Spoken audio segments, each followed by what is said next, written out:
credit card baka mo. So, first time ko magkaroon ng credit card, kaya naman, buksan na natin. Hindi naman daw masama magkaroon ng credit card, basta gamitin mo lang sa tama. Hindi ko alam.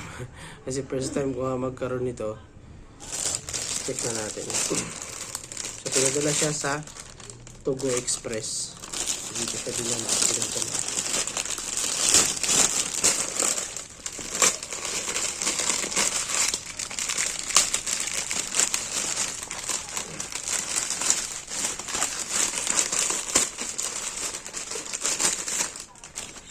Yan.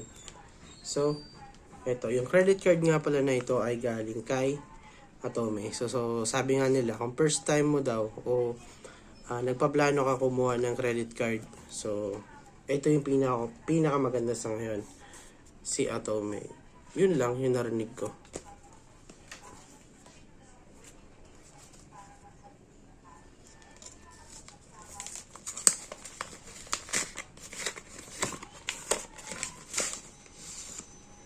Okay, ito yung credit card natin kay Atome. Ayan siya. Tanggalin na natin. Yo. So, ayan. So, meron siyang pangalan na rin sa likod. And then, marami ka nga palang pagpipili ang kulay nito. May puti, pink, at saka black. So, yung pinili ko ay black. So, ito na yung tsura niya. So, i-activate ko na lang. Yun lang. Bye-bye. So, ito na nga guys. I-activate na natin siya. So, una mong gagawin, i-open mo lang yung Atome app. Dapat nakapag-install ka na. And then, makikita mo din dito pwede ka makapag-loan down ng cash na 50,000. Pero sa ngayon, hindi pa yan. So, click na natin yung activate. So, ngayon yung magagamit natin ay, sabi dyan, yung limit natin is 4,000 pesos. So, ngayon naman, i-click mo lang yung activate card. Ngayon naman, sa puntong to, yung ilalagay mo dyan is yung last 4 digits number doon sa ATM cards mo. Diba ano yun? Hindi ko kabisado kung ilang piraso. Basta yung last 4 digits doon, yun yung ilalagay mo dyan. Para ma-activate yung yung card mo. Okay? So, ilagay mo lang yan dyan.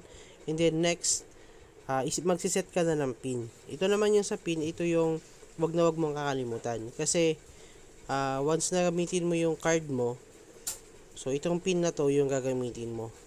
So, wag na wag mo siyang kakalimutan. Okay, so pag nalagay mo na yung yung pin mo, and then, ganun lang siya kadali. Pag click mo ng activate card, so, may hintay ka lang, and then, yan na, goods na.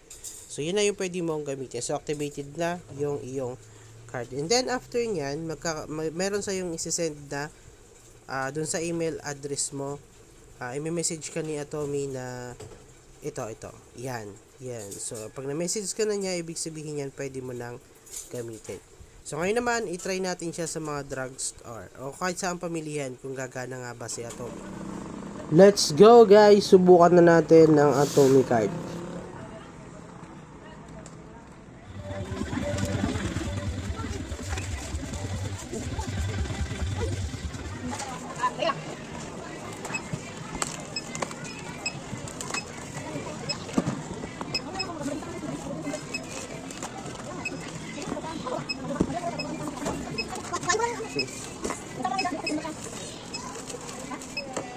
So yun na nga guys, inabot na 1,040.75 ang babayaran natin.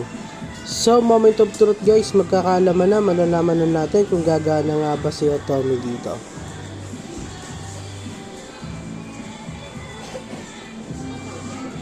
Gumana siya guys, walang kahirap-hirap magbayad, labas agad resibo. So tapos na, yun lang. Kaya kung ako sa inyo, kumuha na rin kayo ng Atome card nyo now na.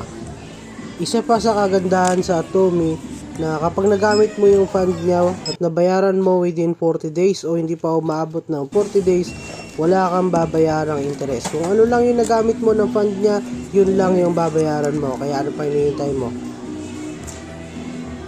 Ito ang kauna-unahan tong credit card. Ikaw, kailan mo gusto magkaroon ng kauna-unahang credit card mo? Kaya, kumuha ka na rin ng Atome card.